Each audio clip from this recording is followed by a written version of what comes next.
free from disruption. It will not tolerate hateful speech or actions. Everyone is expected to participate respectfully, or if necessary, we will end the meeting. Host, will you please explain how public comments will be heard at today's meeting? Thank you, Chair Pitts. At each agenda item, the item will be presented. The chair will ask for board comments or questions, and then at the appropriate time, open the floor for public comments. The host will lower the hands until the public comments item is open.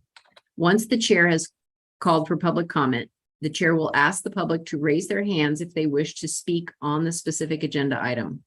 Those joining by phone may dial *9 to raise your hand. The host will then call on those who have raised their hands. Public comment is limited to 3 minutes, and a courtesy timer will appear on the screen. Email public comments received by the deadline have been distributed to the Board of Community Service members and uploaded to the agenda prior to the start of today's meeting. However, we have no notes at this time, and emails received will not be read into the record. Great, thank you. With that, I call this October 26th, 2022 meeting of the Board of Community Services to order at 4:05 p.m. And pursuant to Government Code Section 54953E and the recommendation of the Health Officer of the County of Sonoma, Board of Community Service members will be participating in today's meeting via Zoom. Board members and staff are participating from our remote locations and practicing appropriate distancing, and members of the public may view and listen to the meeting as noted on the city's website and on the agenda. Host, may we have the roll call, please? Thank you. Please respond when I call your name. Chair Pitts? Yes. Vice Chair Spillman? Yes. Board Member Griffin? Here. Board Member Kwan? Here. Board Member Cruz?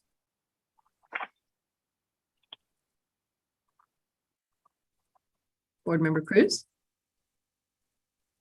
Sorry, I'm here. Okay, thank you. Board Member Spence? Here. Board Member Bocaliani? Board Member Bocalioni? Let the record reflect that all board members are present with the exception of Board Member Bocalioni. Okay, and we are expecting Guido, right?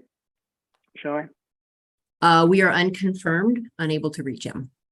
Okay, we'll hope he joins, but we do have the quorum, like you noted. So I'd like to open the floor for public comments on non-agenda matters. This is the time when any person may address our board on matters not listed on this agenda, but are within the subject matter of the jurisdiction of the Board of Community Services. Host, do we have any public comments right now?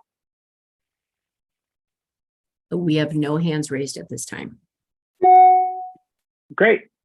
We will move on then to item 4, the approval of the minutes. We didn't meet last month, so we're going back to August 24th.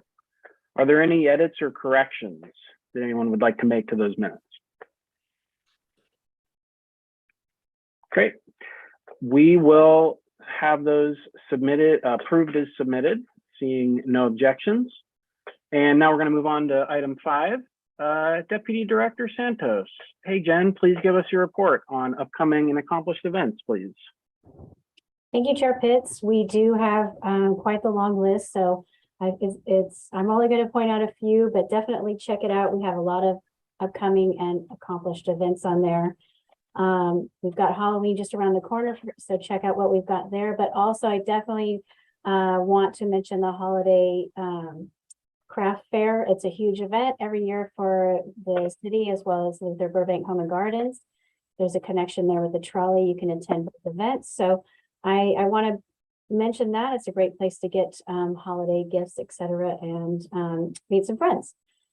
As well, for accomplishments, there's a ton in this list, but I wanted to point out something that's often, not as celebrated in the organization is our Redwood Empire Live Steamers Railroad at Youth Community Park.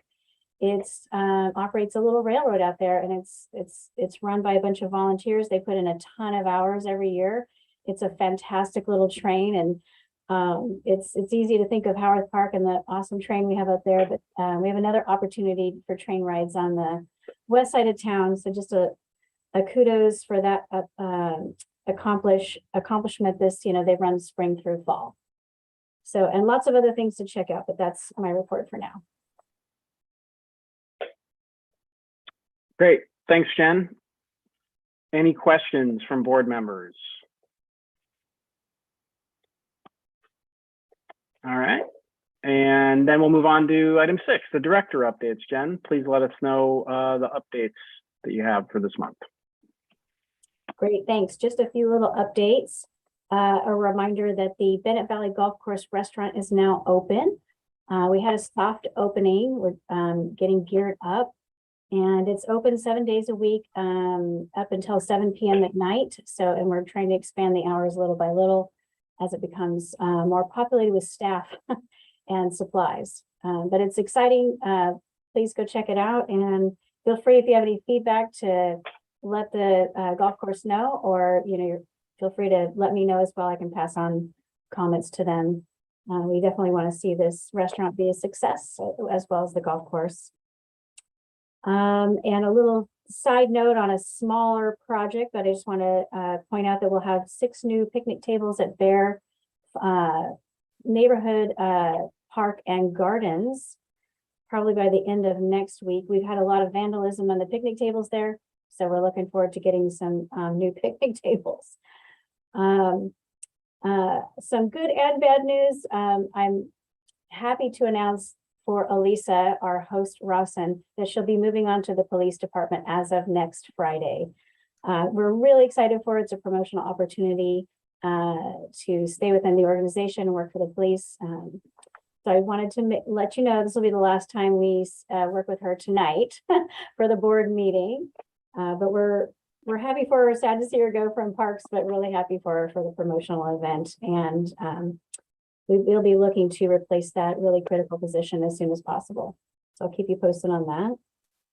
The other thing was just a small mention that we do have the ability to operate virtually now in the Cypress Room at Finley Community Center. So we'll be taking our direction from the city manager's office about when we can get back in person. And meanwhile, we'll be practicing as a staff and look for that opportunity to maybe include a few board members as we get closer, so we can make sure we work out all the details of how to meet in a hybrid situation where some are in person and some are virtually. So I'm glad that the technology is there. Now we just need to, we're on phase 2 to learn the technology. All right, that's the end of my report. Do we have any questions from board members for Jen?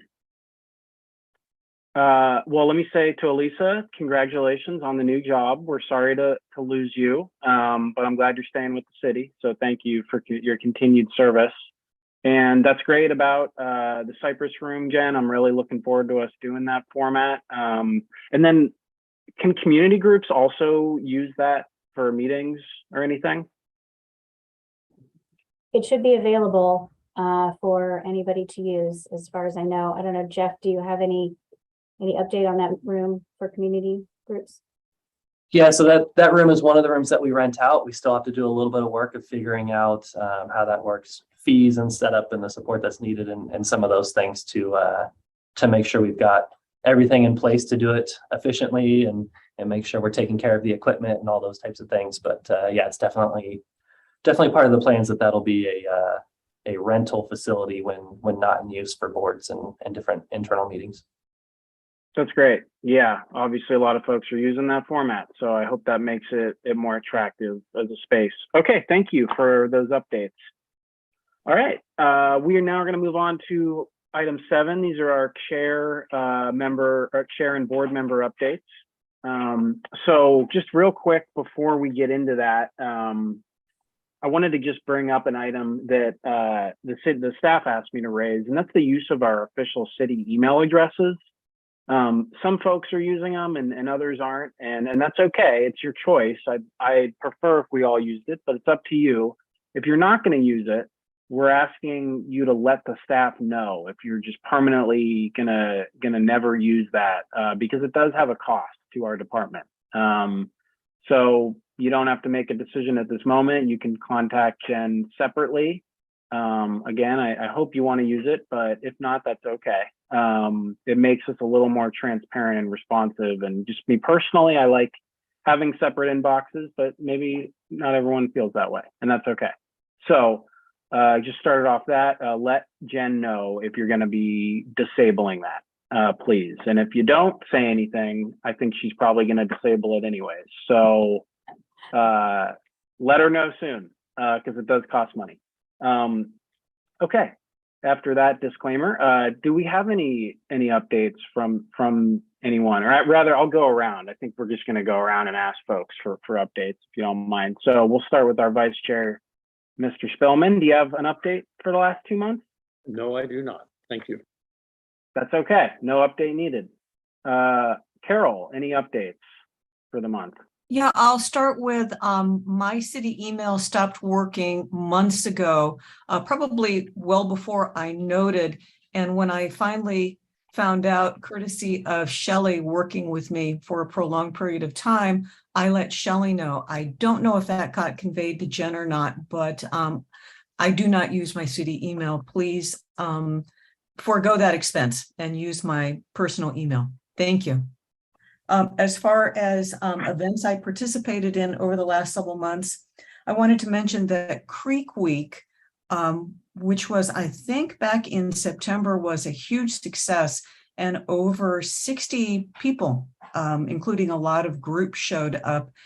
Most people I've ever seen there, and I think that part of the reason it was so successful, besides the fact that it was part of a worldwide Creek Week event, was that it had more coverage on city social media than any other creek cleanup. And I mentioned this to every agency that I'm connected with in regards to creek cleanup, but I thought I should hit parks as well. The other thing is I was honored to participate in the Merit Awards, and hats off to you, Carolina Spence. It was great again. I thought it was a wonderful presentation, and I was thrilled that my nominee, who was Robert Ash, who does an awful lot of creek cleanup, not only was pleased to see me, but let me sit with his family and with his right-hand man, whose name is Jordan. So aside from way too much cemetery stuff, that's it for me.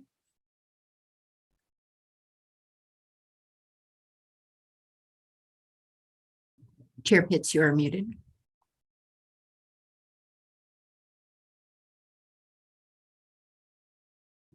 Sherry, you were muted. Who were you calling on next? We didn't see you. I am muted. There we go. Carolina, sorry about that. Yes, well, I thank Carol for giving me an intro into the Merit Award event. It was wildly successful. It really worked to have it at Finley Center, and it felt like it was certainly well attended, and lots of picture taking, and just such good feelings. So next year, I'm going to harangue about it for months in advance, so you'll all be there, and we'll introduce you from the podium if you'd like, as just a little sweeten the pot. But that was great fun. The other thing, so thank you, Carol, for the intro. The other thing is I went to the new restaurant at the golf course, and it was delicious. The food was very good. The servers and everybody seemed so happy to be there and so welcoming and friendly. I absolutely recommend it. In fact, I know there's a couple of folks who are going to do an event there. So, you know, if you all think about this, get a party going, give a party for heaven's sakes, and you can all go there. So that's my report. Party. Oh, that was a fun report. I do plan to go to the restaurant soon, and I planned to be at the Merit Awards, but I was feeling sick that day. I'm sorry. I really wanted to go, and I woke up not feeling well, and I heard it was great. The mayor had a good time, so looks great. Good job, Carolina. Thank you. Yeah. Terry, do you have an update this month? I do, thank you. So I was prompted by an email we received from Rec and Parks to visit the 5 of the 6 fire damaged parks up in Fountain Grove, 2 of which I had never visited, and I don't live that far away.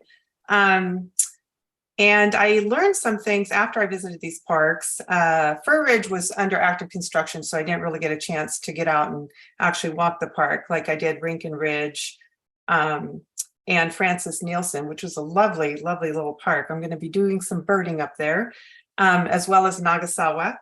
But the things I learned about a couple of these parks are, number one, Rincon Ridge is being actively monitored by our local chapter of the California Native Plant Association. And there are 2 endemic species of plant that only occur in that location, the Rincon manzanita and the Rincon ceanothus, which is our California lilac. So I thought that was pretty cool. And then the other thing I learned about Nagasawa is that it is listed as a birding hotspot by Cornell Lab of Ornithology. So birders have a site they like to go to, and when they're in a particular area, and hone in on the birding hotspots. And Nagasawa Park is one of those in Santa Rosa. And I was pleasantly surprised to learn that there have been 123 species of birds ID'd in that park. And since 2017, since the Tubbs fire, 116 identified. So I think that speaks to the resiliency of our parks. And I think it also speaks to the importance of biodiversity in our urban parks. So anyway, that's my report for this month. Thank you. I did not know that either, that we had some native plants here. That's cool, Terry. Thanks. Madonna, do you have an update this month? Hi, thank you. I'll make it quick since I am in the car. Just for the community to know, Sonoma County Indian Health Project will be hosting a GONA, a family GONA, which stands for Gathering of Native Americans. So the public is invited to this. Registration is required. This will be at Kaiser Park this weekend, 29th and 30th from 8 a.m. to 4 p.m. with food, traditional stories, fun activities for the family, and raffles. And people can call Shady at Indian Health at 707-521-4554. Thank you. All right, thanks, Madonna. Yeah, so my update for the month, I talked a few months ago to folks about an issue that I was following up on, which was the plaque at Flat Rock Park. So I wanted to give a short update to folks on that.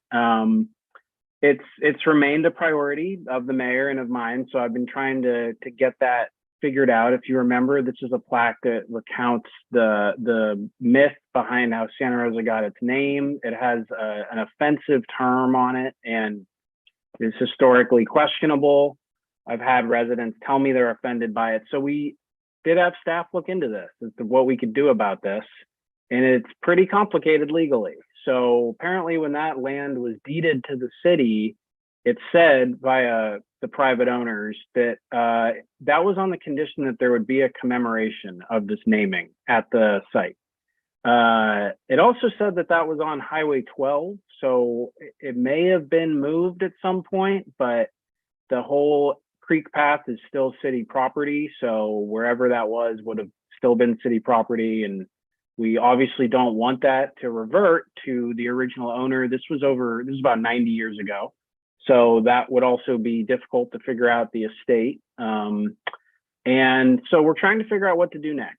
And the city attorney, I think, is looking into it, and city staff, because this does involve a legal land issue. There might be other documents we don't know yet. And it's possible that we can still honor the spirit of that with something else there, but we're not at that point yet. So we're still doing our homework. It's still a priority. And I just wanted to share that with everyone. I actually got a chance to see the memo from, like, Jen, maybe you remember the year 1937 or something like that, that deeded the land. It had the actual coordinates of it. I don't know what those are, but I didn't look those up, but I assume it's nearby. So wanted to share that with everyone. So we'll keep on that. Make sure we have a more representative plaque or commemoration. Jen, did I miss anything from that update?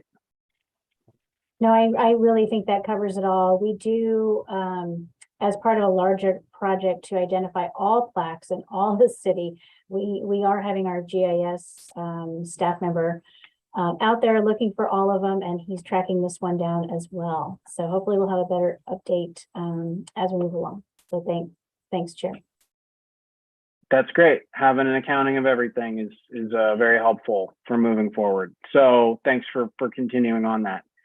So that's my director update for the month. We will now move on to agenda item 8. That is item 8.1 is day camps and work experience. Recreation Coordinator Ryan Shepard will provide an overview of the traditional day camp programs WATOM, Uchi, and Doyle Day Camps, as well as the work experience program for teens. This overview will include pre and post-COVID information, as well as their current program challenges. So take it away, Ryan. Thanks for being here. Thank you. Good afternoon, board. My name is Ryan Shepard. I'm also known as Mr. Big in the camps world. And summer 2023 will be my 35th year working for the city and running the camps and working with the camps programs.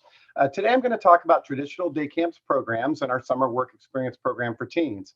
First, I'd like to familiarize you with the regular programming aspects of each, and then I'll follow up with some challenges we encountered last summer. Next slide, please. I'm going to start with our traditional day camp programs, where they're located, and a little bit of information about each one of them. Next slide, please. So we have Camp WATOM, which is kind of our crown jewel of our day camps programs for Parks and Rec. It's held in Howarth Park. We serve about 1,100 kids annually. It's a great program trying to give a kind of an outdoorsy, kind of almost a residential camp feel in a day camp setting. We have Camp Uchi, which is held in Youth Park. 440 kids served at least each year. It was our Howarth Park, our Camp WATOM on the west side that we put in 1996. And it's a great camp out there. And then we have Doyle Adventure Camp, which is held in Doyle Park, also serving 440 kids. And Camp Uchi and Doyle Park are kind of a working situation for working parents, where we tried to provide the camp experience for working parents who couldn't meet the hours of Camp WATOM. Next slide, please. So Camp WATOM, it's been around for over 50 years. We're home to 130 campers a week. We have 40 volunteers working each week with those campers. Monday through Wednesday, kids can be there from 9:30 to 3 p.m. And with extended hours, they can be there till 5:15.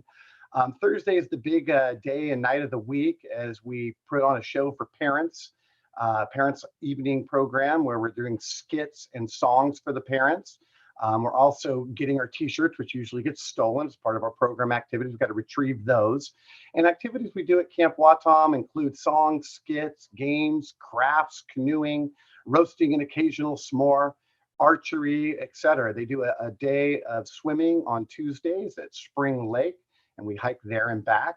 And we have special guests that are pretty much go along with our theme that we have. We have a different theme each week, anything from Super Duper Hero Week to Shark Week to Pirate Week.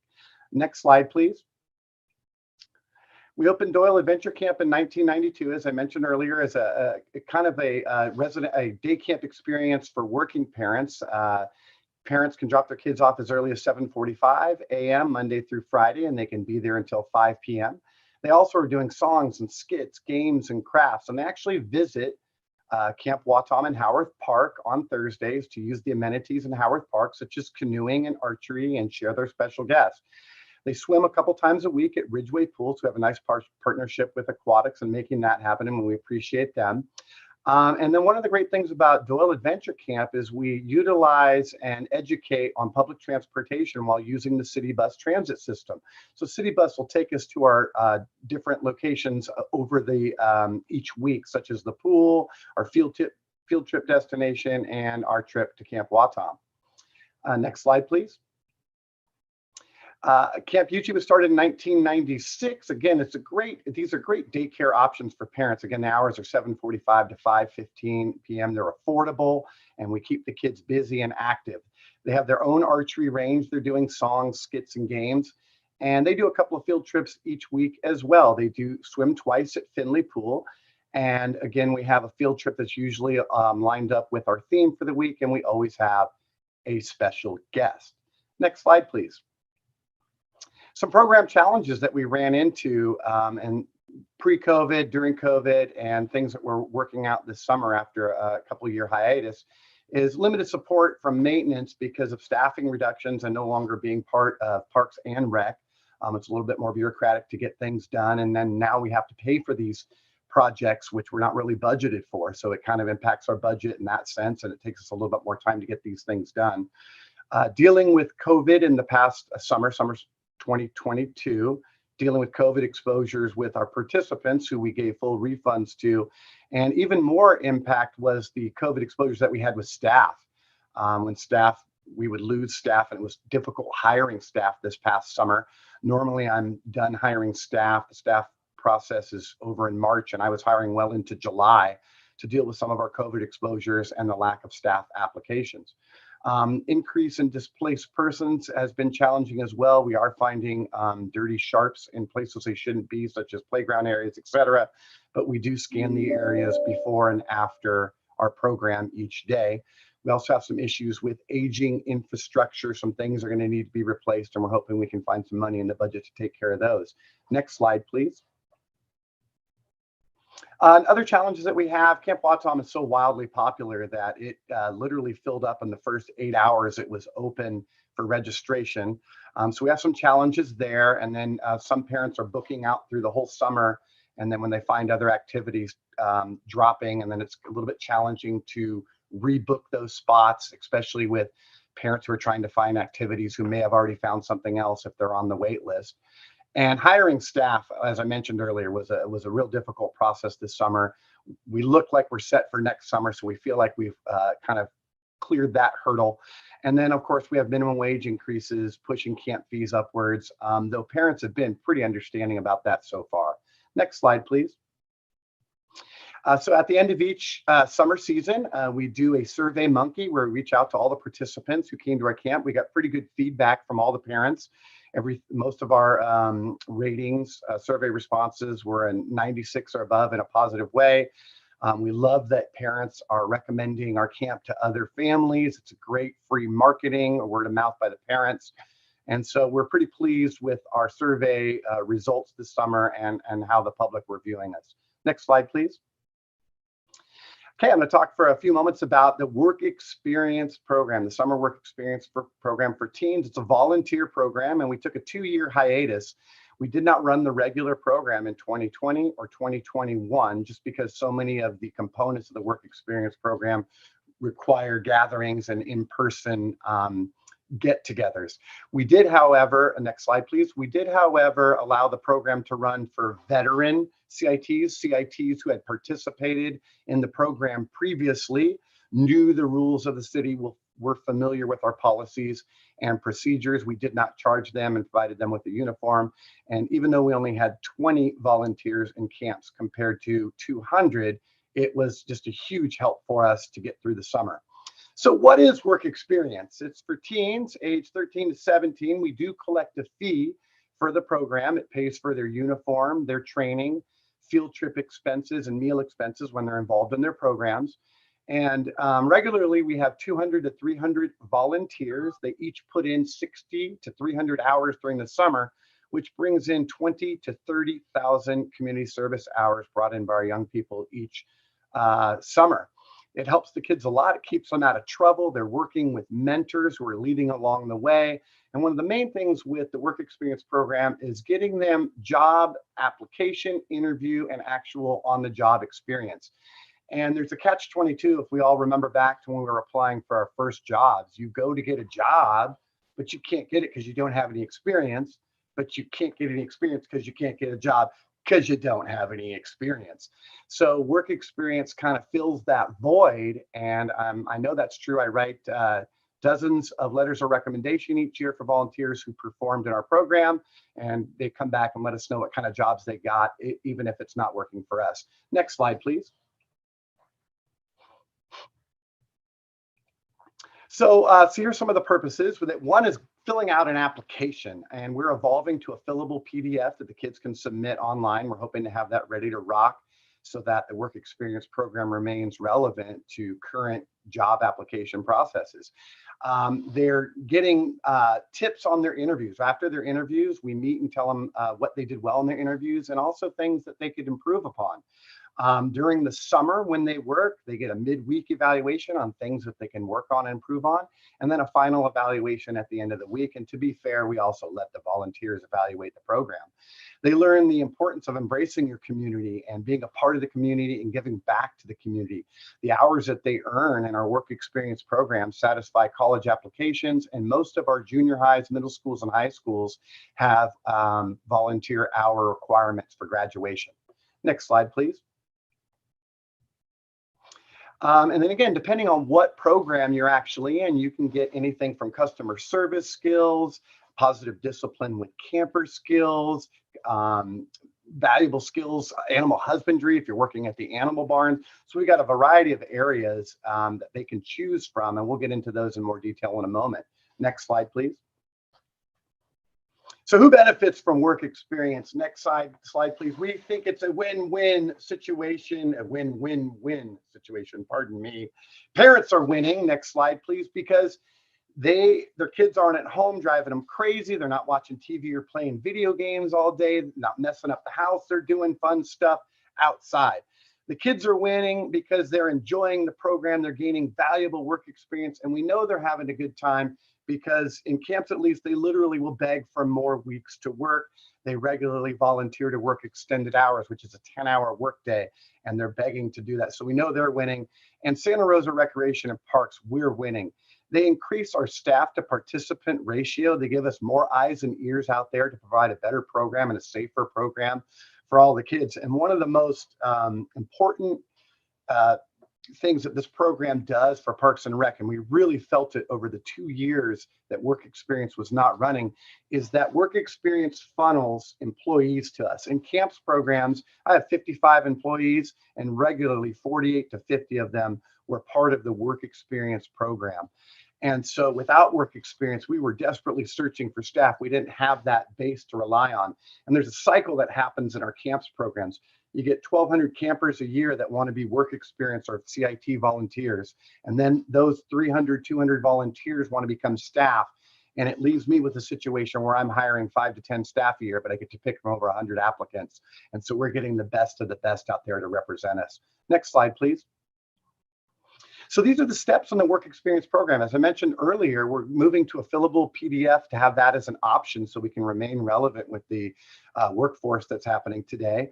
They participate in a group interview and then are let know what they did well and what they could do better. Then they're put in a program placement with usually 10 to 12 programs to choose from. 90% get their first choice. And the 10% that don't get their first choice usually end up going back to that program the following summer because they ended up having such a great time. But if they don't enjoy that program, we do give them first choice on their second year. Then we have an orientation, and at the orientation, they're getting their uniform, they're meeting their work supervisor for the summer, and they're getting their schedule for the summer and their work manual, which kind of shows them city policies and what will be expected of them at their different job. And finally, we have training before work begins in their program area. And the training consists of anywhere from 6 to 27 hours of on-the-job training without participants, where they're learning exactly what they'll be doing in a non-pressure situation so that they'll be ready the following week and the rest of the summer. Next slide, please. So what kind of programs do we offer? Next slide, please. In camps, like I said, we have over 130 kids that end up at Camp Watom, and 40 of them will work every week. We usually have about 40 applicants to Doyle Adventure Camp, 15 to 20 work there each week, and the same with Camp Uchi. 15 to 20 are working each week with a total of 40 CITs at that camp. Next slide, please. In aquatics, we have 3 different program areas as well. We have swim aides who assist swim instructors with swim lessons, and they're actually doing one-on-one with the kids in the water, helping them learn swim lessons. We have junior lifeguards who assist with deck supervision, and many of them take a junior lifeguard training class, which is a class that's like a step towards getting their lifeguard certifications. And then we have concessions workers who work with customer service and learn safe food handling practices. Next slide, please. Neighborhood Services has their version of a CIT, and a CIT is counselor in training, but for Neighborhood Services, they're calling them leaders in training. And they pretty much perform the same types of duties that CITs do, assisting the paid staff with dealing with one-on-one issues with the campers, being a friend with the campers, helping the campers through the games, and playing with the campers, and just generally being their friend. Next slide, please. In Howard Park, they have 3 different job opportunities. They can work in the boathouse and assist with customers getting in and out of boats, setup of the boathouse for the day, and kind of keeping an eye on the lake and making sure everyone's following the rules. In the animal barn, they're learning to feed the animals, take care of the animals, and most importantly, clean up after the animals at the end of the day. And then they also have a concession amusement area where they get to work with customer service issues and help the staff with the train and the merry-go-round. Next slide, please. Work experience, as I mentioned earlier, was canceled in 20 and 21, and it really impacted hiring. I actually don't think that can be said enough. We're very grateful for the work experience program and how it filters staff into our programs. It was back in summer 2022. We had over 200 participants, and we're excited for next year to get it rolling back up to 300 again.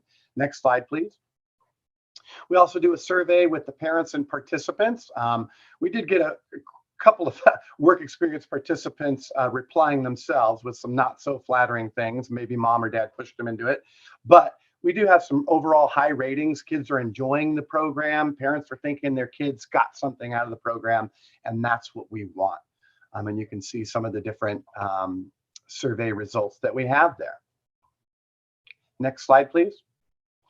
And that's what I have to present about our day camps programs and work experience program. Is there any questions that I could answer for you all? Thanks, Ryan. So just to go over our format again, we're going to do our board questions and then public comments if we have any, and then comments from the board. So we'll start off with those board questions. Does anyone have questions for Ryan? Terry, go ahead, please. Thank you. Ryan, did I understand you to say that some parents book Camp Watom for the entire season? So they book consecutive weeks? Yes, you did hear that. And we've actually done a couple things to deal with that. One, we're limiting it to 4 sessions for the whole summer. And we're also putting on Camp Watom only a non-refund unless we talk to you in person and can figure out why there is a refund. Because one of the issues was happening is we had quite a few parents, like I said, booked throughout the whole summer. Mm-hmm. When they cancel at last minute right before the refund, we have desk staff scrambling to fill those spots, frustrated parents who, if they had known a few days earlier, they could have taken it. And unfortunately, it resulted in some non-fills over the summer. And what is your wait list like for Camp Watom? If you mean length, the wait list for Camp Watom is regularly 30 to 50 kids, can be as high as 70 or 80. Okay, thank you. Mm-hmm. Carol, do you have a question? And I see you too, Carolina, you'll be next. I do. First, follow up. Several of my questions were what Terry just asked. Is that 30 to 60 a week or 30 to 60 over the course of the summer? 30 to 60 a week. It's a very, very popular program. And this was our best enrollment year at all 3 camps since I've been here with Parks and Rec. So a couple of follow-ups on that. Do you get any crossover where kids will go from one camp to the other, that they'll mix it up or? Absolutely. And we find that there are some kids that actually prefer the smaller, more homey camp environment that we have at Camp Huchie and Doyle Adventure Camp. They're about half the size, where Camp Watom is a pretty big camp, and it pretty much runs like a well-oiled machine, and everyone kind of knows what to do and where to go. There's a little bit more intimacy at our other 2 camp programs. So to follow up on that, I assume that Watom is at max capacity. How about the other 2? All 3 are at max capacity. Yes. So to have any more slots would mean not more staff at existing 3, but a fourth? And have you surveyed, two parts on surveying the families? Have you surveyed families about willingness to go to another location? And also, do you do any tracking of, say, by zip code, what families are using which facility? Yes, we actually have some information. I might need to be reminded on the questions, but I'll answer the last one first. On the zip code, Watom literally brings people from out of state, and brings people from Southern California, et cetera. When school was in on the last week, week 9 of Camp Watom this past summer, we had over 80 kids in the camp still, and it holds up to 130. Doyle parents and Uchi parents tend to be working parents who live locally and use that as their daycare service, like a fun daycare service. And then the previous question, maybe, would you mind reminding me, please, Carol? I think one of the questions I asked was surveying parents about willingness to use another facility. I know we've talked about this over the years in this annual meeting. If that is still something that's being kicked around. And then I have a maintenance question after we finish the programming. Okay, well, we have not asked that specific question. When parents do call with frustrations that Watom is full, we normally try and point them towards Doyle and Uchi. One of the complaints parents have about Watom are the hours aren't working for working parents if you have to drop a child off at 9:30, which is why we created Doyle and Uchi. I think one of the things that makes our camps better than other people's camps, other cities' programs, other organizations' programs, is they have the same counselor and the same counselor aide and the same volunteers that whole week. And they establish a rapport and they bond. And if we were to change the hours at Camp Watom, it would totally infringe upon that bond and that connection that's made. And I think it would totally change the camp experience, which is why we went to Doyle and we have Uchi as well. And Thank Carol, you. real quick. Thank you for that. My last question, I found your maintenance concerns rather distressing. Could you give an example of the kind of maintenance that that the camps are having to pay for, and especially highlight whether or not these are things that need to be dealt with for the good of the park as a whole, or if they are specific to the campers' needs only? Thank you. Some of them are camp specific, such as putting up the archery ranges each year and taking the archery ranges down, bringing out the picnic tables, installing the fire pits at Watom, for example. We need to take those out and put them in each year so that they're not used or abused by the public. So those are camp specific, but there are some things that can be done that would everyone would benefit from, such as in the Doyle Adventure Camp. It's in the clubhouse. The floor has huge cracks in it. It's a little bit dilapidated in some areas. I understand we're in a drought, but having the kids check in on weeds and stuff like that is kind of a bummer, especially for an area that could be used so much by so many people. Things like that, or general park maintenance that get water fountains that get broke but take too long to get fixed, those types of things. Thank you. As always, thank you. Thank you. Carol, I just wanted to add to the portion of, a potential fourth program and location and getting information regarding that. One of the conversations internally we're having is the infrastructure and development of that through Measure M potentially down the road. And as this group may recall from the presentation that we brought forward before we went forward to council with the 50-40-10, 50%, 40%, 10% plan, is that recreation's plan right now with that money is to let it build up a little bit while we kind of survey coming out of COVID and some of the other things that we're dealing with in recreation to get programming back up to pre-COVID levels and those things. So at this point, there has not been a public outreach of what that interest would be, locations, those types of things. But it is one of the things that we're monitoring internally. If we have some parks that may be potential good sites for that, what the infrastructure requirements would be, what the cost of that would be, so that we then have enough information that we could potentially go out with surveys or those types of things to see what the interest level would be in different areas of the city.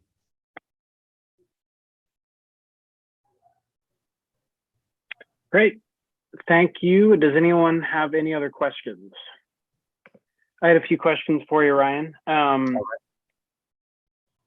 Could you let us know what the cost is? I guess there's a lot of different options for people, but what is the cost of each camp program? Camp Watom is usually $10 more than Uchi and Doyle just because of the high demand. We've found that it's pretty much inelastic demand there, so we're able to charge a little bit more and still help support the program. It's at last summer was at $200 and $210 for non-residents Per week? per week, and which is an effective cost of about $5. I'm trying to remember, about $5.20 per hour, which is very competitive with all the other programs. I did a fee survey throughout the county and different programs, and we're very competitive still. That sounds pretty affordable. That's great. And sorry, what was the breakdown between residents and non-residents? Non-residents have a $10 non-resident fee. Or you can say, I've another way of saying this, residents get a $10 discount. Yeah, and so what percentage of campers are non-residents? Do you know off the top of your head? I'd be making it up, but I feel pretty confident. For Watom, probably has our highest non-resident, and I'm going to say it's about 85 to 90% resident. And then Doyle and Uchi are probably more like 95% resident. Okay. Is there any, it sounds like maybe this isn't an issue then, but is there like a guaranteed amount for residents? Like a guaranteed floor or fee? something? No, like that at least 80 or 50% of slots would go to city residents. No, that hasn't ever become an issue to my knowledge. Like I said, I don't ever see because when we put the rosters together, we can see their addresses. And so I just kind of like to know, like, gosh, how many is Watom pulling from? It's such a popular program. When people move out or they bring their friends to it is what that happens there. Yeah, okay. And then Sure, Pitts. another question. Real quick, if I could add to that, sorry for interrupting. But just to clarify, the $10 is not a camp specific. That is an across the board recreation $10 discount for Santa Rosa residents on all of our programs. Great. Thanks, Jeff. And then another just last question, Ryan, on the neighborhood services. Tell me a little bit more about that in the Leaders in Training program. Well, so what happens is I run the whole work experience program, and when summer starts and training starts, I pass the LIT participants, which is regularly about 20 to 25 kids, to neighborhood services. And then they are their supervisors for the rest of the summer. And then I keep all the camp people. I also pass the aquatics people onto aquatics. I pass the Howard CITs onto Howard. I'm still in touch. I'm still in communication. The reason why I say this is I have less input on what their day looks like than their direct supervisors. But I do know that they work at 4 sites usually, and they show up and they work with the staff, assisting them just like a CIT does, helping the kid, playing games with the kids, helping the kids when they need a restroom break or water break, et cetera, those types of things. Great. All right. Thank you. Those are all my questions. So do we have any comments from the public on this item? We do not have any hands at this time. Okay. Then we'll now give any comments if the board has any other comments or opinions they want to share with Ryan or the staff. Great. Well, Ryan, thank you. I really love the work experience program. So I think that's really clever that you found a pipeline for your own employees, because those are pretty hard to hire nowadays. So especially for lower wage jobs. So I definitely commend you on that creative approach. And getting experience for our young residents is great. So thanks for that. Thank you. Yeah, and I'm really glad to hear the camps are at capacity. That's a good problem to have. And Jeff, I also appreciated you letting us know that there is hope for maybe more slots to open in the future. So we'll stay tuned for that. Keep us updated on that. Okay, we are going to move on. Thanks again, Ryan and Jeff. All right, we are going to move on to our next item, 8.2, the Parks Condition Assessment and Prioritization Report Update. Tough to say. And we are going to have our wonderful assistant parks planner, Emily Ander, will go through our comments that we submitted at our August meeting. So remember, folks, we went through this. It was pretty lengthy, and we gave her some thoughts, gave Emily some thoughts. So we're going to go back over those and hopefully be able to move this on, discuss next steps, and like I said, provide more comments. So this will be just the discussion and providing feedback. So take it away, Emily. Thank you, Chair Pitts. Good afternoon, members of the board. As Logan said, I'm Emily Ander, Park Planner Assistant.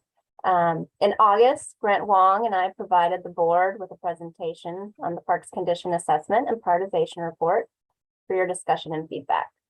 At that time, the board requested that staff come back at the next meeting to allow the board more time to review this important and substantial report for the board to provide staff with comprehensive feedback.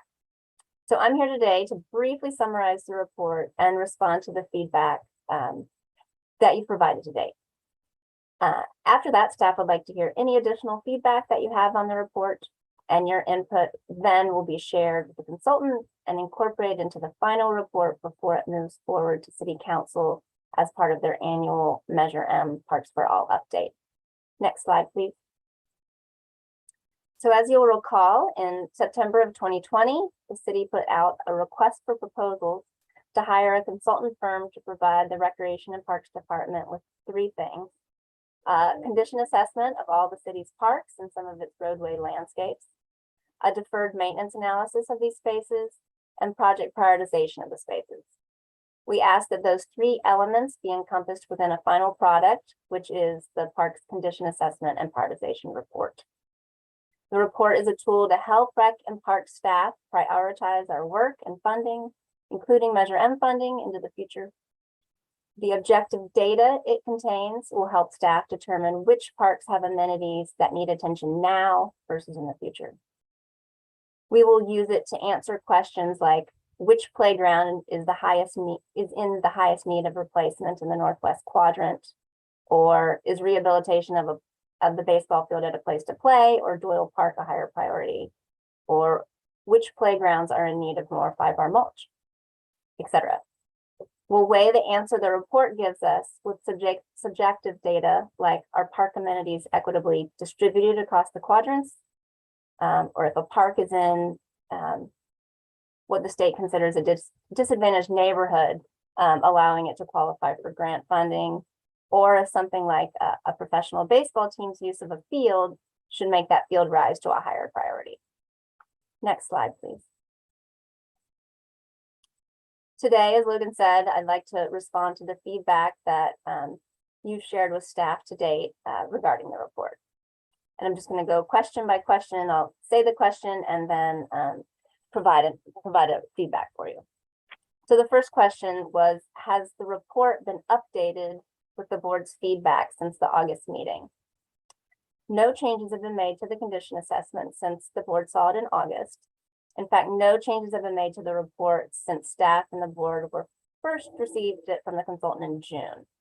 And the project team's intent was to receive all the comments on this version of the report and then provide all the comments to the consultant at one time so they can make the changes all at once. The second question was, will the report come back to the board before it moves forward to council? And staff does not anticipate that the report will come back to the board before it goes to council. However, the board's feedback will be incorporated into the report, and then it will move forward to council as part of the annual update on Measure M Parks for All. I will say that the assistant city manager was able to review the report, and he has requested additional analysis be incorporated into the report. And staff will be working closely with the city manager's office as well as the consultant team to figure out how to incorporate that data, and if we need to incorporate all of it, and whether or not those changes rise to the level of needing to come back in front of the board. Question 3, will the report be made available to citizens? And the answer is yes. The report will be made public once it has been reviewed and finalized by council, It will be available in electronic form on the city's Measure M webpage, and hard copies will be available at the Finley Community Center and Still Lane Community Center.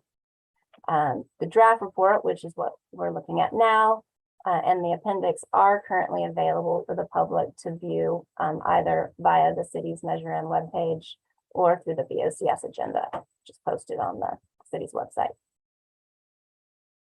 Question 4 was, well, it's not really a question, just more of a statement, but there's a disconnect between the parks that receive a low ranking and being a priority for improvement. And so we definitely hear that and have had, some of that happen for us personally during the process. So we're going to work closely with the consultant to add greater clarity to the graphics, as well as greater explanation to the text throughout the report in order to address it. And we're also looking to create some sort of infographic that better explains the relationship between those two pieces of information. Question 5 was, will the report be a living document? And yes, it will be a living document for staff. And staff is going to keep a list of all the completed capital improvements that we make using the table that is on page 11 of the report. And then these lists will inform the holistic updates that occur to the report, which staff is recommending occur about every 10 years.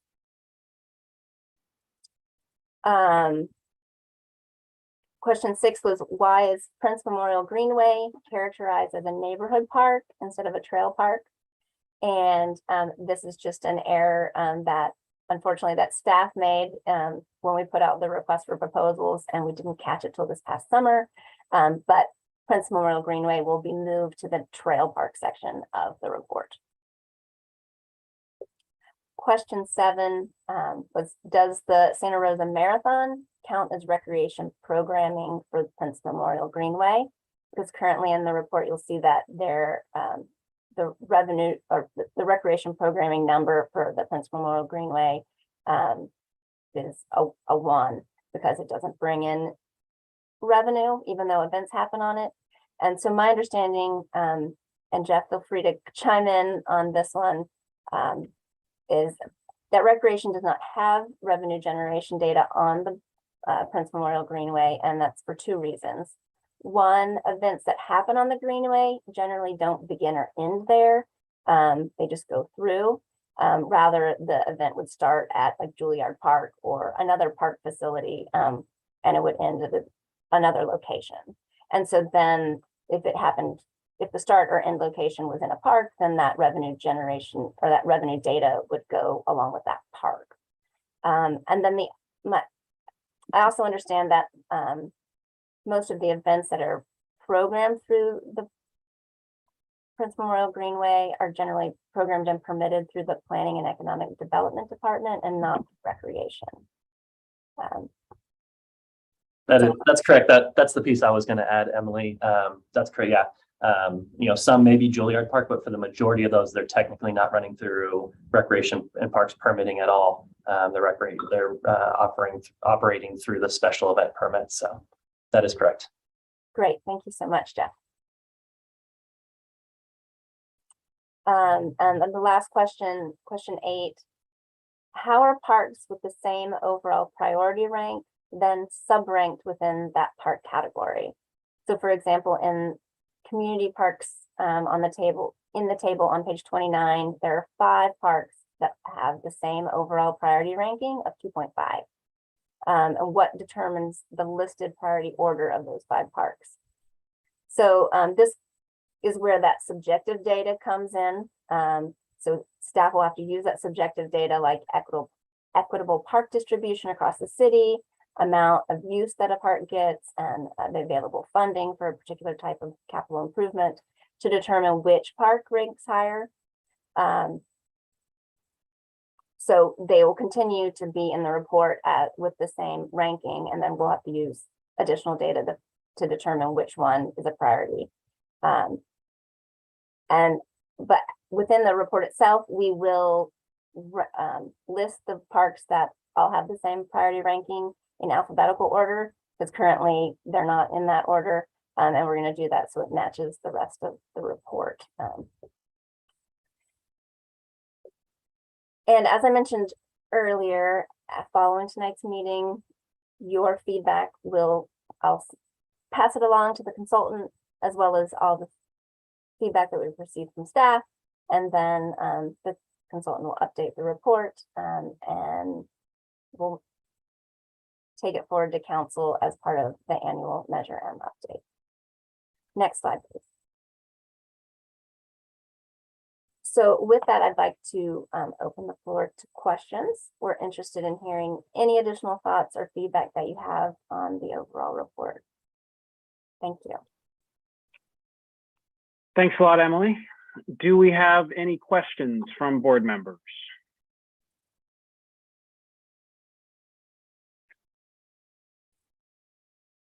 Carol, please go ahead. Thank you, Emily. First, you said that the report will get updated every 10 years. Approximately 10 years to me seems like a very long time, so I obviously don't have enough scope. Could you explain that? And my second question is, I know our park maintenance staff is out at all 67 plus existing parks on a regular basis. Have they had time to review and provide input to this document, which once it goes to City Council will not be updated until 2032? Thank you. Correct. I'm going to start with your second question. The parks maintenance team has been involved in the creation of the report from the beginning. They even helped review the RFPs, or not the RFP, but the proposals that we received to the RFP. So they have been intricately involved in the report. I do hear you about the 10 years, how that it is a long time. It doesn't just feel like a long time, it is a long time. However, we have so much good information and within the report, and also capital improvement projects take a long time. And so we have more than enough work to do from the report that we have today to last that 5 to 10 years. And additionally, we are keeping up internally with what we have accomplished. And so that will inform it becomes part of that I guess it's subjective data that we use to make the decisions about where funding goes for the next project. Jen, do you have anything to add to that? I think that's a really good explanation, Emily. I would just add that this is very much in keeping with a lot of large planning documents. This is a huge comprehensive document that we use in many, many different ways. And like Emily said, it's going to last for us for a long time, even though 10 years does seem like a long time. There are other planning documents the city may look to for additional, more detailed updates about how we operate and all of those things. But for capital projects, from master plan to construction documents to actual implementation is at least 3 years. So that's about 3 generations of projects. So it really is a realistic timeline. If for whatever reason we feel as an agency that that's just not working for us, we can always rethink that and relook again. But that's the recommendation right now.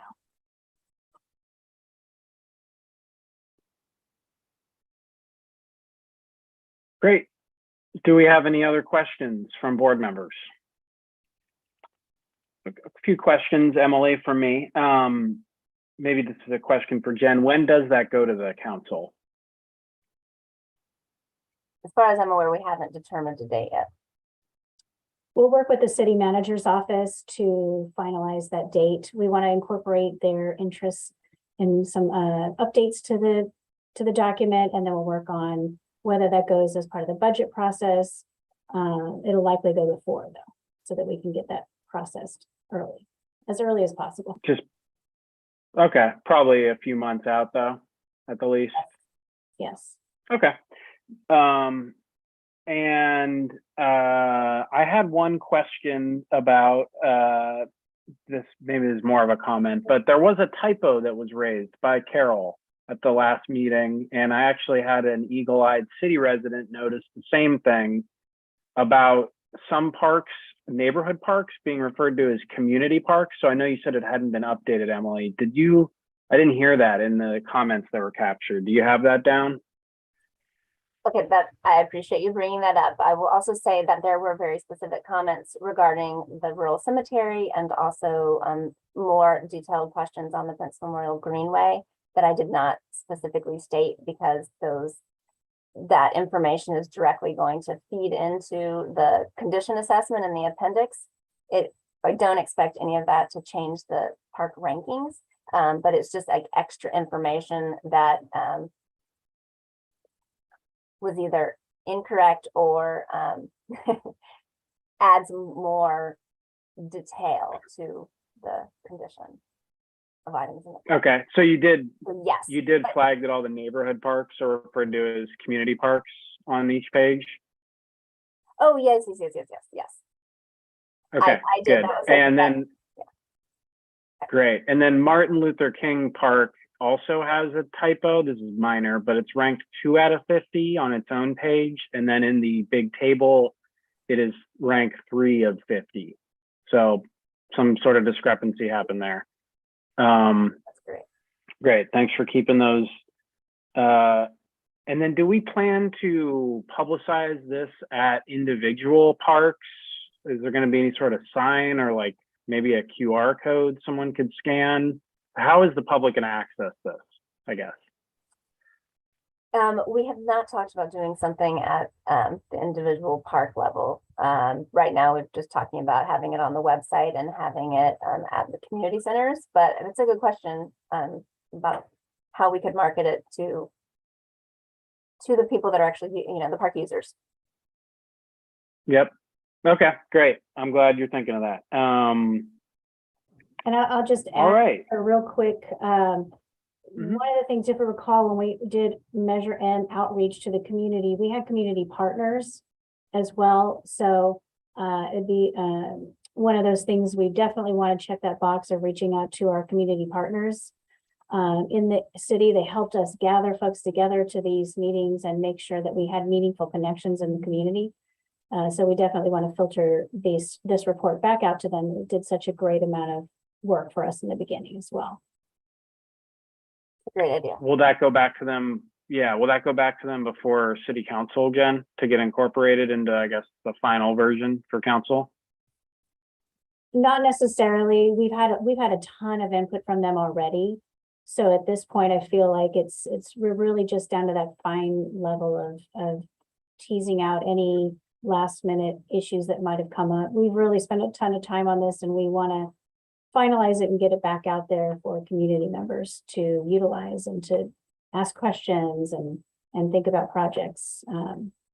So at this point, I think we've collected quite a bit. So we'll just run it forward to council, unless, like Emily said, we start working on it and we realize we need to come back out to those groups as well as the board.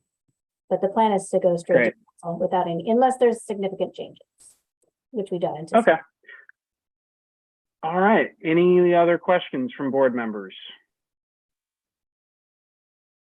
Not seeing any other questions. Do we have any public comments, Shelley, on this item? We have no hands raised at this time. Okay. Just a final comment from me. Others can share their thoughts too. I'm really glad this is moving forward. So thank you, Emily, for continuing to stay on this and taking all our comments in. I'm sure that you could continually get feedback forever from the community. So I get that eventually you got to cut it off and send it out. But it'll be available for people to comment, of course, at any time. So it's a living document in that way too. All right, any other comments from folks on the prioritization report? I had one other comment, sorry, then I'll go to you, Terry. I would love some sort of signage at parks, and this is just my silly idea. Maybe call it like the report card the public facing aspect, I think when it's called a prioritization report, is a little bureaucratic for folks. So I like the individual park cards. I think that's great for a layperson. And I know this is a bureaucratic document, but I'm just trying to think about it that way. When you're presenting it to the public, something that's easily understandable, like the number, the letter, and then somewhere they can go to dig into more info if they want. So those are my 2 cents on that. And now I'll go to you, Terry.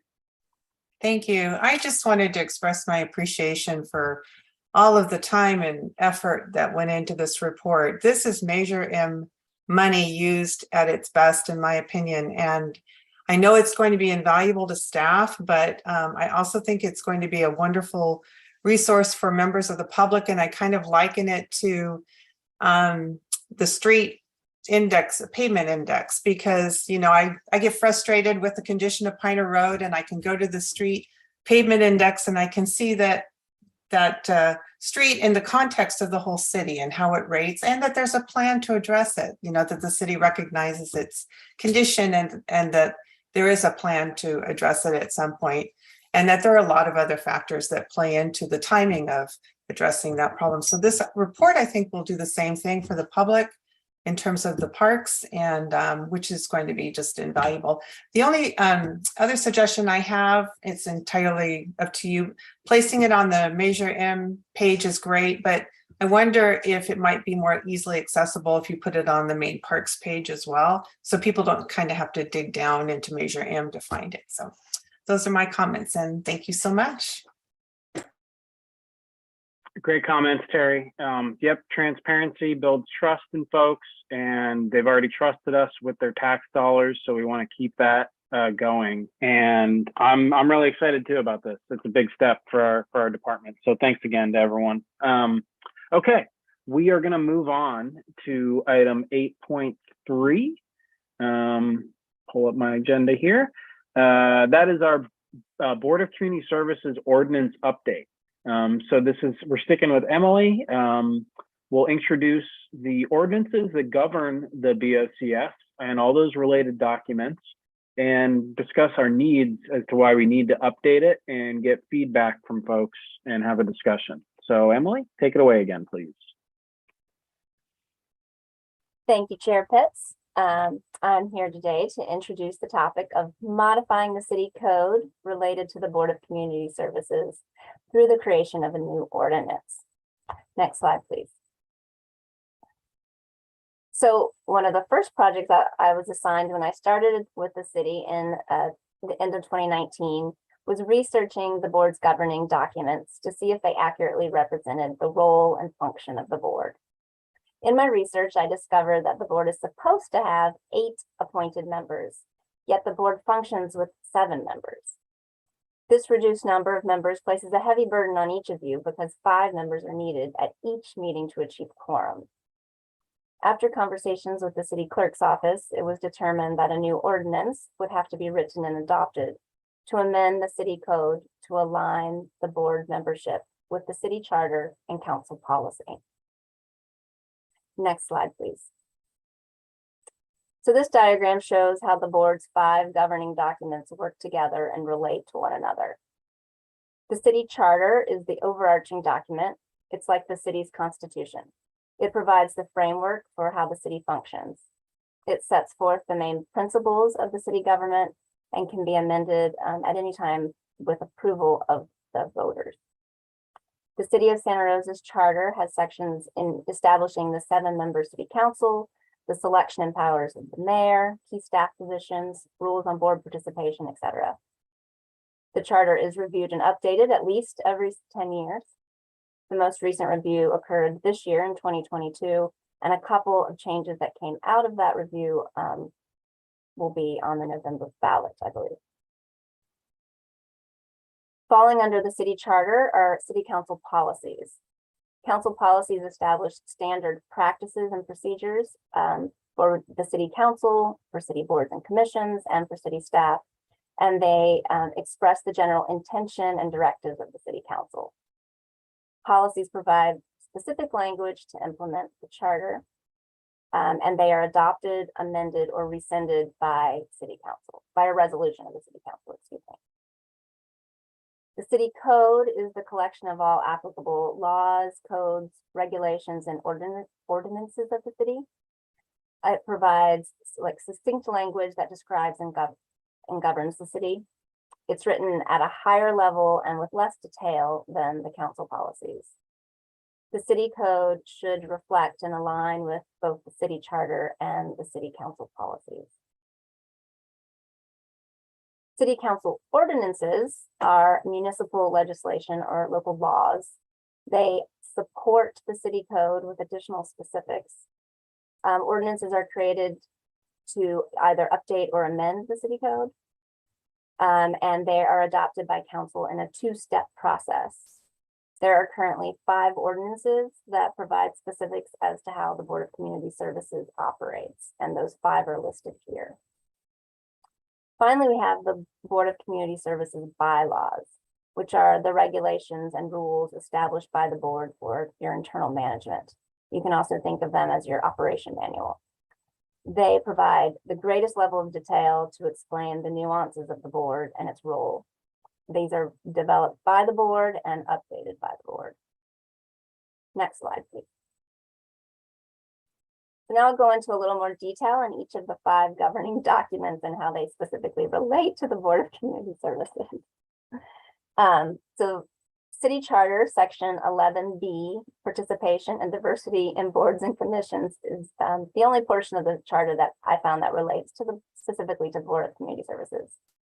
It states that individual council members shall appoint 1 member to each board, that member terms shall coincide with the term of the appointing council member, and that any board or commission with less than 7 members shall be increased to 7, which is a different problem than the Board of Community Services currently has. No changes need to be made to the charter, but a new ordinance needs to be created in order to amend the city code to align it with the number of board members that are stated in the charter. Next slide, please. City Council Policy 000-06 is appointments to boards, commissions, and committees. It was adopted in 1976 and has been updated 12 times, with the most recent update in 2021. Section G sets forth appointment procedures for boards and commission members. It states that all boards and commissions, except those excluded by the city charter, shall be comprised of 1 appointee selected by each individual council member. No changes need to be made to the council policy, but again, a new ordinance has to be created in order to amend the city code to align the number of board members with this policy. Next slide, please. So then we have City Code Chapter 2-4, which governs the Board of Community Services. It covers establishment of the board, rules of procedure for meetings, and the board's powers and duties. Changes are necessary to this document to align with city code, to align it with the charter and the council policy. Section 10 must be updated to reduce the number of board members from 8 to 7 to match the number of council members. Section 20 must be updated to reduce the number of members needed to achieve a quorum from 5 to 4. And if any additional updates are determined by this board to be needed, the city code would also be amended to reflect those. Next slide, please. So as I said, there are 5 ordinances that provide guidance for the board. The first ordinance is number 1832, and it was adopted in 1976. It established the Board of Community Services by abolishing the Recreation and Parks Commission and the Community Relations Committee and combining them into one board of community services. And the powers and duties from those two, from that committee and commission were combined into one. So there were 10 powers and duties associated with the BOCS when it began. It also designates the number of members as 7, set the length and staggering of terms, create a structure for meetings, and establish rules of procedure. Next slide, please. The second ordinance is number 2735 and it was adopted in 1988. It reduced the number of powers and duties of the board from 10 to 5. And this actually was driven by city council. I think they felt that the board's role from when it was established in 1976 was not aligning with what they needed in 1988. So they established a subcommittee to discuss the role of the board and determine that the powers and duties needed to be updated to reflect what the board currently did, which is also kind of where we are today. So anyway, staff worked through the board and with the council subcommittee to create an updated list of powers and duties. And that was eventually supported by the Board of Community Services. The third ordinance is 3104, and it established uniform 4-year terms for all of the members. The fourth is ordinance 3114, which established procedures for removing members. And there weren't any board minutes to showing that there was conversation at the board level about either of these two ordinances. There was just, these were ordinances that went to the council on consent and were passed. So my thought is that these were changed because either the charter was updated or city council policy was updated and we needed to, or the board needed to align with those documents. Next slide, please. The most recent ordinance is 3579, which was adopted in 2002. The major change, which is the driver of this topic that I'm talking with you today, was the increase in the number of board members from 7 to 8. This was approved by council in September of 2002. The reason council increased the number of members was because there were 2 high-quality candidates who applied to be on the board, and council was unable to choose between the 2 individuals. So instead of choosing, they increased the number of members to 8, which also required the number of members needed for a quorum to rise to 5. The board had 8 serving members for approximately 4 years, from 2002 to 2006. In 2006, with the resignation of Vince Harper, the board went back to 7 members, and it has remained at 7 members for the past 16 years, but still needing 5 members to achieve that quorum. Next slide, please. The final of the 5 governing documents is the Board of Community Services bylaws. They were created in 1989, and it's about 3 pages long, and they've never been updated. The bylaws currently cover the topics that you see on the slide here. Next slide, please. So of the 5 documents that govern the Board of Community Services, 3 could use updates, and while 2 don't require any modification. So the city charter and council policy 6 are both don't require modification, but the other 3 could use that. So a new ordinance will need to be written to change the number of members. City code will then be updated to reflect the changes contained within the new ordinance. And then staff is also would like you to consider updating your bylaws to reflect what your role is today and what you do today. Next slide, please. So our goal is to amend city code 2-04 through the ordinance process so that it aligns with the city charter and council policy 6 and reflects what the board does today. In order to achieve this goal, we have 2 objectives, which are to amend the city code by creating the new ordinance and reviewing and updating the Board of Community Services bylaws. Next slide, please. Okay, so I'm going to get into the specifics of how this process works.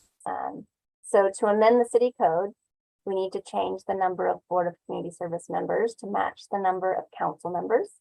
So we go back to 7. We need to change the number of board members needed to reach a quorum from 5 to 4. We also need to fully review the bylaws to determine if there are other areas related to the board that need to be updated. We'll accomplish this by writing, reviewing, vetting, and recommending a sixth ordinance to council. The ordinance will be introduced and read at a council meeting. And then at the following city council meeting, there will be discussion on the ordinance and the council will vote to accept it. The ordinance will go into effect 30 days afterwards.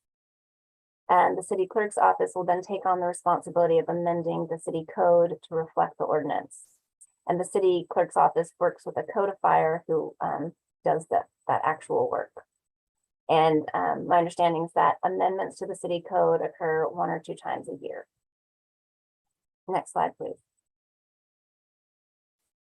So the second objective is to take a deep dive into the 1989 bylaws to determine if they accurately encompass how the board serves both the city and the Recreation and Parks Department and reflects what the board does and how the board functions. Next slide, please. So our next step is for the Board of Community Services to form a subcommittee of 3 interested members to meet outside the monthly board meetings.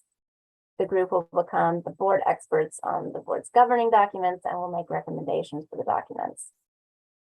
The subcommittee will meet regularly with staff over the course of up to a year or however long this takes, and will report back to the full board and the community at regular board meetings. Once ordinance language is drafted, the project will be brought forward to the full board for consideration, for discussion, and for recommendation to council. As previously mentioned, it is then a 2 council meeting process to adopt the ordinance, and then another 30 days before the ordinance goes into effect. The city code itself should be amended within 1 year of approval. Next slide, please. So tonight we seek preliminary discussion from the board as well as your feedback regarding an update to City Code Chapter 2-4 via a new BOCS ordinance and requests establishing a subcommittee of the board to guide the update. Next slide, please. Thank you so much for listening to that level of detail, and I'd like to open the floor to questions. All right. Thank you, Emily, for that detailed presentation. So this is just, we're going to discuss our subcommittee after our questions and after public comments. So let's just hold off on that unless you have any questions about the subcommittee. But let's just try to hold those off in general. Do we have anything else? Any other questions for staff? Carol, please go ahead. Hi, Emily, I'm hoping you can simplify things because that was a lot. Yeah. The changing of the number of members, I had never known where the 8th one came from. Little quirky. Could these be tackled separately, or do they, the 2 phases, could we advance a package deal? And best case scenario, if they could be separated out, given how government works, what's the soonest the changing of the membership to 8 to 7 could potentially become a working reality for this board? Okay, you did cut out a little bit when you were asking your question about separation, but maybe I repeat back that you want to know if we can separate out just changing the number of board members versus looking at all the documents. Yes, you know, as a staff, we've gone back and forth on how to handle that. And I don't know what the time difference would be. I mean, we still have to write the ordinance and take it forward to council in a 2-step process. And then we could start back over and, I guess, form a subcommittee and really dive into the documents, and then maybe have to go through another amendment process to the city code. I think we just felt like doing it all at once would be the most comprehensive way to do it. Because I mean, we've been sitting on this, right, for 16 years. Although I guess we didn't really have knowledge of that for that entire period of time, but it's a great question. And we can't, Let me help. Yeah. Yeah, Emily, let me answer it too partially. We could only do that, Carol, in the subcommittee. It's up to the subcommittee what we want to change. So if we only want to do the quorum requirement, that's all the subcommittee would do. So that's a question for after it's formed. So Yeah. just to clarify, they couldn't have two tracks at the same time. They need to be addressed either sequentially, do one completely and then begin the second, or have the one subcommittee address them at the same time, which is a larger and I would assume longer process.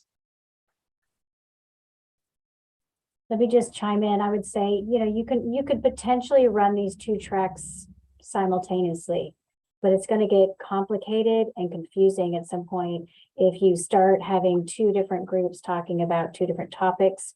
All of these things, as you remember Emily's slide in the beginning, they're all interrelated.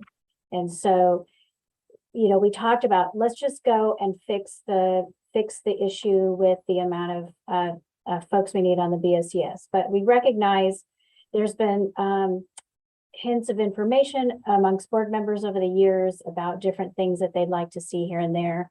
We don't anticipate a massive significant update with this.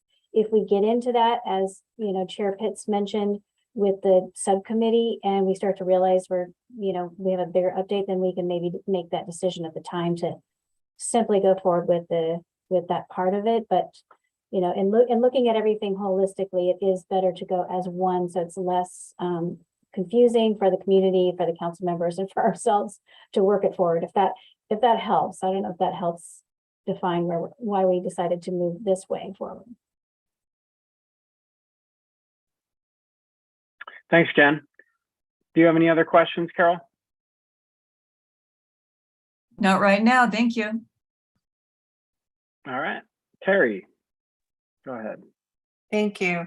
I was just curious whether there has been any discussion on the part of the council or direction from the council about the board's current ordinance and changes they would like to see. I suspect not, but I thought I would just pose the question. not that I'm aware of.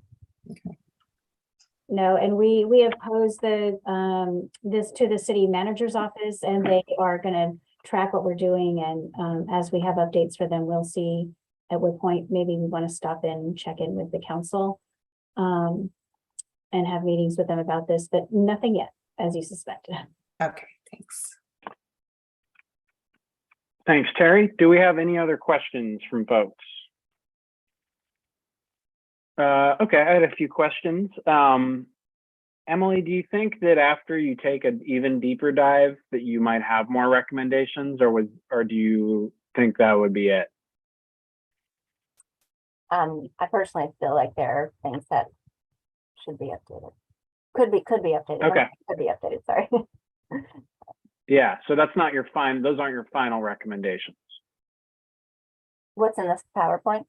One in the presentation? Yeah. Mm-hmm. Yeah. So that's just the basic information. Okay. Well, I'm encouraging you to keep deeply diving. So thank you. And let's see. Okay. Those are all kind of my questions there. Let's go to public comment, and then we'll kind of dive more into the subcommittee structure, and I'm going to ask questions on that too. Do we have any public comments, Shelley? We have no hands raised at this time. Okay. So I'll start off with some clarifying questions. Maybe it can help people think. How often do you think this would meet, Emily? That's entirely up to you. If you want to do like fast track it and you want to meet, once every 2 weeks for, I don't know, 3 months or whatever. But I think Jen was anticipating it would take about a year. Yeah, it's up to you, the subcommittee. Okay. And will you be able to send, I think it'd just be helpful to send the copies of all those ordinances and our current bylaws to all board members as soon as possible. at least the subcommittee members, but I think it'd be helpful for the rest of the board just to have those on hand. So can I ask that we do that? They were attached to the agenda, tonight's agenda. Oh, they were. Okay. Oh, they're in all the, each individual ordinance was in those links. Oh, okay. Well, All right. I'll go back and look at that. there's one document that has the charter, the city code, the city council policy 6, the 5 ordinances and the Board of Community Service bylaws. With a little. Oh, okay. So was it was just those ordinances separated out? Okay. I'll take a closer look at that. And okay, I think that was it for my questions. So now, just wanted to discuss with folks what their thoughts are on this. So the way that the city council does it is the mayor forms the committee, and in the boards it's similar for the chair. So I'm going to be forming the subcommittee and appointing myself chair. And I just want to open it to folks to see who else. So we only can have 3 members because we can't achieve quorum. Although maybe we could have 4 because our number's 8, but we'll just stick with 3 just to keep this consistent with a non-majority subcommittee. So I'm looking for volunteers. I can just make you do this if you want, but I really hope some folks will step forward and volunteer. And if we have more than 2 people, we can do some sort of voting procedure if people really want to do it. Or they can withdraw their name, however we want to do this, that's most efficient. So Carol, go ahead if you have a thought, or you would like to serve on the subcommittee. We can't hear you, Carol. Apologies. Number 1, would this subcommittee be meeting in person, by Zoom, yet to be determined? And second question is staff provided? The subcommittee can determine in what format you want to meet, and staff will be present. And yeah, those are good questions, Carol. And this doesn't require Brown Act notification because it's a subcommittee. Is that correct, Jen? Right. Okay, you're nodding yes.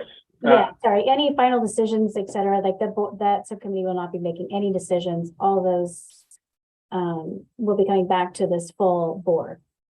So it's just working out those details and kind of having those conversations that we can bring back to the board. So yeah, we'll be in good shape.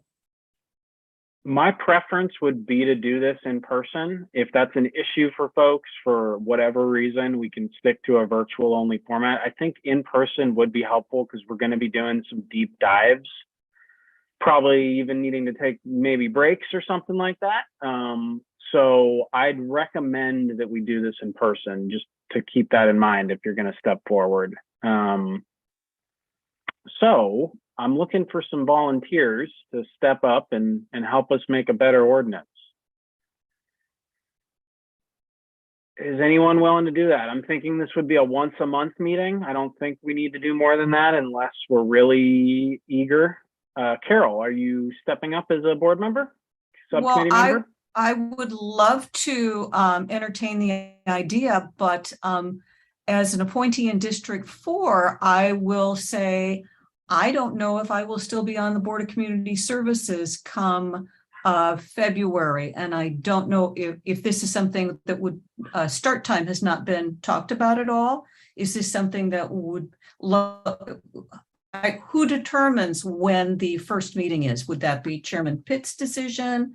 Up for determination? It's an awkward time for me right now, shall we say, to throw my hat into the subcommittee ring.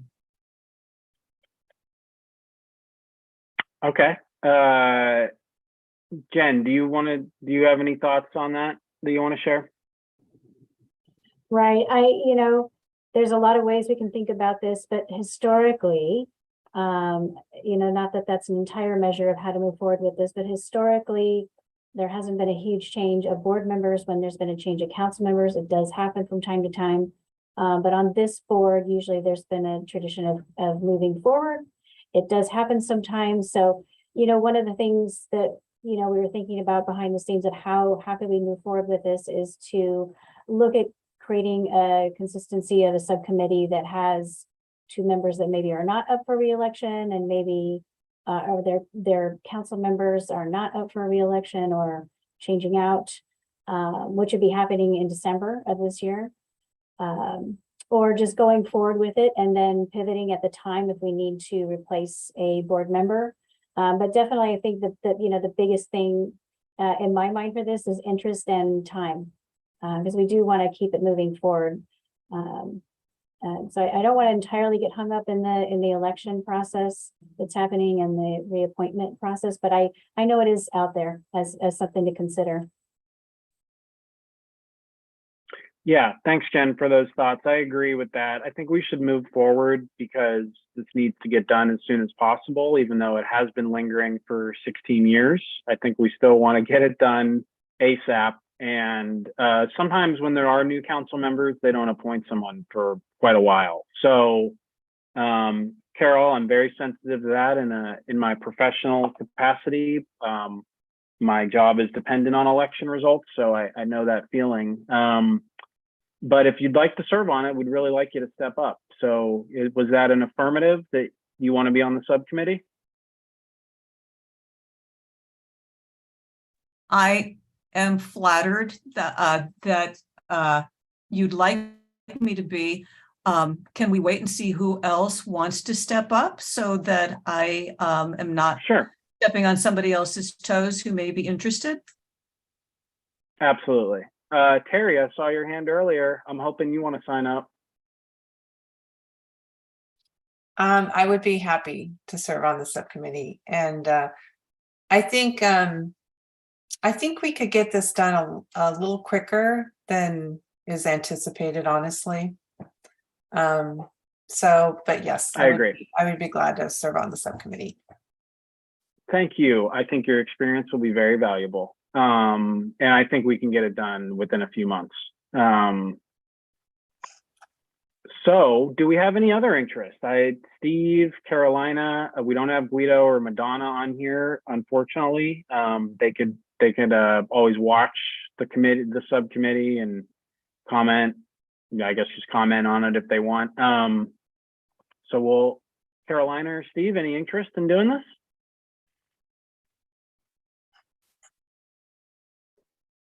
Well, I can say that. Go ahead, Steve. I have a lot on my plate right now. In addition to the general plan update, which is coming down to the end, I have 11 other volunteer jobs, and this is just not a good time for me. So I would think that I would really be doing the subcommittee a disservice by trying to squeeze it in. I appreciate that. Thanks, Steve. Carolina, do you have any interest in serving? I would like very much to see Carol and Terry be on it, because I think the job will get done quickly and efficiently. So I'm happy to pitch in if you need me, but you would have a real A-team if you could have those two on with you. Not discounting you, Logan, but they could really make it happen. We are the A-team. All right, then. Okay. It is settled. Thank you, Carolina. So You bet. I will, of course, then I will officially be appointing Board Member Griffin and Board Member Quant to our subcommittee on ordinance update. I don't think that's the proper name, but we'll call it that for now. And me serving as chair. So I think that getting it done faster is, I absolutely agree, Terry. We could also, well, let me ask the staff, when are you ready to begin this? I'm ready to begin. I've been working on this since 2019. Wow. Okay. Let's all discuss amongst ourselves. I don't think we need to do scheduling right now in this meeting, unless, let me defer to staff on that. Do you want us to set meetings right now, or can we do that over email? Email, yeah. Sorry, didn't mean to jump. Okay. But I think that that would be better. That way we can work out all the finer details and maybe set a couple meetings instead of just the first. Okay. Carol and Terry, are you okay with meeting in person? I am. I think it will be better to meet in person, honestly. Vastly more productive. Okay, great. So how about staff, please find us a good place to meet, wherever. Maybe the Finley Center would be nice, but if it's a tiny little conference room in some random city building, that's okay too. We can work on times. I'm thinking this might be a weeknight or even weekend thing. I don't want to intrude on people's schedules, but I think we can get this done pretty fast if we just do a few like Saturdays or something. But I don't want to make staff work on the weekend if that's harder for you. So let's all talk about that via email, but find us a place that we can meet that could have probably some sort of projector capability so that we can see the stuff on a screen. Would be helpful. Beyond that, I don't know, other subcommittee members, do you have any other needs you think we'll have for the meeting space? No? Okay. So yeah, with that direction, Terry, go ahead. One would assume, And Carol. Oh. Terry and then Carol. Oh, I was just gonna ask staff if perhaps we could review at our first meeting I understand the Planning Commission just updated their bylaws. It might be helpful to have access to those as a recent example. Good suggestion. Carol, go ahead. one would hope that any supporting documentation that we would want to digest before the meeting, we would have, say, a full week ahead of time in PDF. Not going to ask you to print anything out, but to have time to digest information and then to have staff available to clarify potentially things that might be a little too technically written for the lay person, that's me, to digest, to be able to hit the ground running at all of our mutual meetings would truly be appreciated. Great. Terry, do you still have a hand up? Do you have any other comments? Nope, just No, an sorry. errant hand. Okay. Okay. So good comments from everyone. Please do me a favor of attaching all the ordinances again in the bylaws to our first email where we start discussing the planning. I think it'd just be helpful to have all that again on hand. Jen, please have the wonderful city staff reach out to Terry, Carol, and myself. Maybe suggest some dates. I want this to work well for staff. You know, let's try to make this efficient, but also not encumber you too much. So let us know times. I'm open to, let me say, post-election day, I'm open to more weeknights and weekends. So just give us some times. So maybe, like I said, Saturday afternoons or weeknights. If it has to be during business hours, let's try to plan that a little farther ahead of time for us working folks. But yeah, do you need any more direction from us? Great. Okay. Sounds good. You know I love ordinances and bylaws. I was on charter review. I love this stuff. So it's super important. So thank you, Emily, for your long work on this, and we're gonna get it done. Yeah. Okay, cool. Thanks everyone for that. And we now are moving on to our committee reports, agenda item 9. So that's me, the update from the mayor's lunch. I did have a few updates. We did get a chance to, so this was our first one in person in years, literally the first one that Mayor Rogers has ever done. I think he's only gonna get to do one more. So that's too bad. I was looking forward to bugging him more at City Hall, but I guess I got about 2 months left to do that. So we did it in person in the mayor's conference room. It was good to see all the board chairs in person, get to know them a little more. We went around and did introductions. And we did that also because we had our new assistant city manager there in addition to the city manager. So our new city manager is Dariel Dunstan. Dariel started about a month and a half ago. I guess his first day on the job was our earthquake. So he got to learn all about the EOC and not a California native. So, but been here a while. He worked for the city of Oakland. He was their first director of homelessness. He went to UC Berkeley and got a master's of public policy from the Goldman School. So just a very accomplished and impressive person, and I'm looking forward to working with him more. And then we also got some other updates from the other boards. Like Steve said, the general plan's being worked on right now. I'm glad you're involved with that, Steve. Huge deal for the city. So that determines the future of our city. I always tell them to keep parks in mind, which is part of it. And the other update we got was from Bicycle and Pedestrian. They're working on some different road designs, safe street designs. And I encourage them to look at maybe more of those around park facilities. We really want people to ride their bike to a park, and they actually do take into account bike paths and paved paths through parks. That's considered part of the bike network in the city, which I didn't even know. So I think that's a cool interaction we have with them. And then another little stat that was great to hear from the Housing Authority. I think I got this right. We have about 600 units of affordable housing being developed right now in the city, in addition to a lot of other market rate units. So a lot of activity there. And that's great to see after years of not much going on. So like I said, first time in person, and hopefully we'll be back there next month. And now item 9.2. Carol, do we have an update from the Waterways Committee? There were no meetings of the Waterways Committee. Okay, thank you. Like you said, there was Creek Week, so thanks for going out for that. That's always a big deal.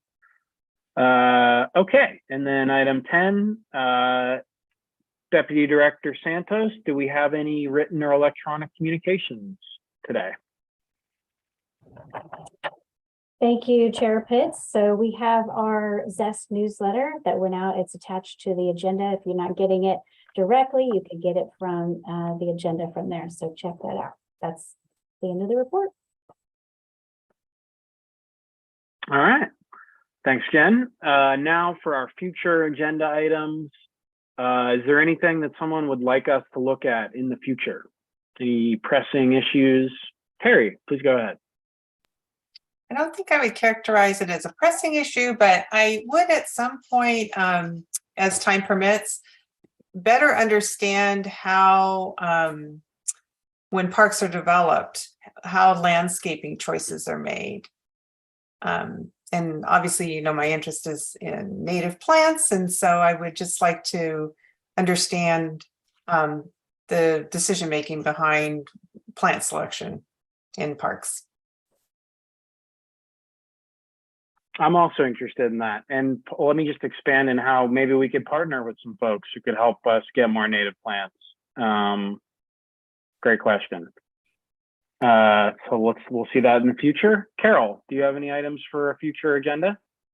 Yes, I would like to again go over the park updates, the parks that are currently being worked on or in the process of potentially being worked on. I went to the website right before this meeting to see if there were any updates. And I guess the website is also under some update. The only park that came with a link was Bennett Valley Golf Course. So I typed in things like Roseland and Kiwanis just as a search term and was able to link to them, but they were not on the working page. But it was nice to see the page was being updated. Again, for staff to do, it doesn't have to be an extensive, exhaustive. I'm not asking you to do a lot of work, Jen, but to do just an update of the many parks which are currently being worked on and being either brought online or being brought back online would be helpful. Thank you.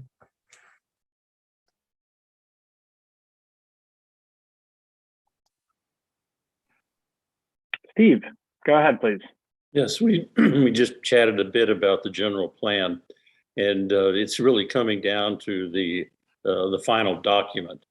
The committee is finalizing its public presentations now on the preferred alternative. You may recall there were 3 alternatives that were presented. One was basically concentrating for future development in downtown. The second was similar to that, but in the neighborhoods and those transportation corridors radiating from downtown. And the third one, in my view, was more like the Los Angeles sprawl alternative, which was rejected. The preferred alternative is a combination 1 and 2. And I believe that within probably 5-6 months, the process is going to be completed. It might be a good time, or it might be the final time that this board could have some input onto the general plan for some refinements, not revisions, that impact our purview. Everything from land use to parks, or where future development may occur, and therefore additional parks may be required. So a brief update from the general plan team might be useful.